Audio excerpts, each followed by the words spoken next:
जनाब आली जनाब नौजवान कायद रिजवान अरशद साहब और जनाब सुहेल साहब, जनाब शुएब कुरैशी और तमाम हाज़रीन जमीयतुल कुरैश, मैं आप सबको सलाम करते हुए अस्सलाम वालेकुम रहमतुल्लाहि व बरकातहू शुएब कुरैशी को मुबारकबाद पेश करता हूँ कि उनको ऑल इंडिया जमीयतुल कुरैश की तरफ से कर्नाटक का सदर चुना गया। ये बहुत खुशाइन बात है, बड़ी बिरादरी के लिए भी और छोटी बिरादरी के लिए भी। ऑल इंडिया जमीयतुल कुरैश एक मुतहर्रिक शख्सियत को मुंतखब किया, ये बहुत बड़ी बात है। बहुत सारे लोग हैं ओहदा ले लेते हैं मगर वक्त बहुत कम देते हैं। मैं शुएब को बहुत दिनों से जानता हूँ, कई बार जो है सिलाटर हाउस का मामला रहा, सिलाटर हाउस बंद हुआ, उस वक्त भी शुएब और मैं हाई कोर्ट के चक्कर और सियासी लोगों के चक्कर काटते रहे। जाफ़र शरीफ के घर में भी मीटिंग हुई और फिर लॉ मिनिस्टर के घर लक्ष्मी सागर के घर को भी मुझे और शुएब को जाना पड़ा। बहुत सारे काम हुए। हर आदमी को ओहदे की ख्वाहिश रहती है, ऐसा नहीं, मुझे भी ख्वाहिश है, उनको भी ख्वाहिश, सबको ख्वाहिश है, मगर सलाहियत होनी चाहिए और वक्त देने वाला होना चाहिए। सलाहियत और वक्त देने वाला हो जब जाके कौम का कुछ काम होता है, वरना नहीं होता।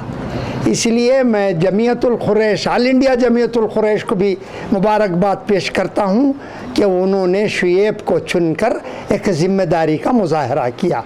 अब तक जो है कर्नाटक की तरफ से एक अच्छी नुमाइंदगी नहीं हुई थी।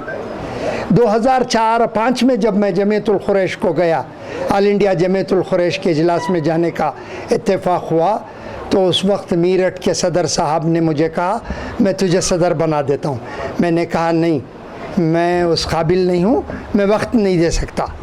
मुझे हमारी बिरादरी को बहुत वक्त देना है। हमारी जायदादें गैरों के पास चली गई हैं और दूसरे मज़े कर रहे हैं, हम हाथ पर हाथ धरे बैठे हैं।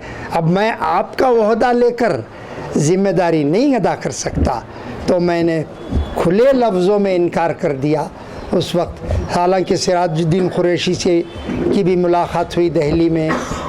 तो इस बार का जो इंतखाब हुआ शुएब कुरैशी का, वो खुशाइंद है और मुझे उम्मीद है शुएब कुरैशी उस पर खुरा उतरने की मुकम्मल कोशिश करेंगे। आसिम शुएब कुरैशी साहब को रियासत कर्नाटक का जमायतुल कुरैश के सदर मुंतखब होना हमारे लिए बायस खुशी की बात है।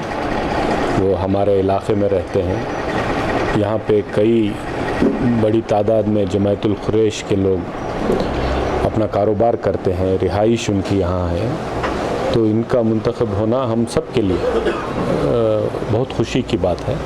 मैं उनको मुबारकबाद देने के लिए आया हूँ और मुझे पूरी उम्मीद है कि आज जिस तरीके से एक फ़िरक़ा परस्त हुकूमत इस मुल्क में, इस रियासत में काबिज़ है और वो ख़ास तौर से अक़लियतों के ऊपर एक के बाद एक हमले किए जा रहे हैं, उस हमलों में एक जमायतुल कुरैश को टारगेट करना भी है।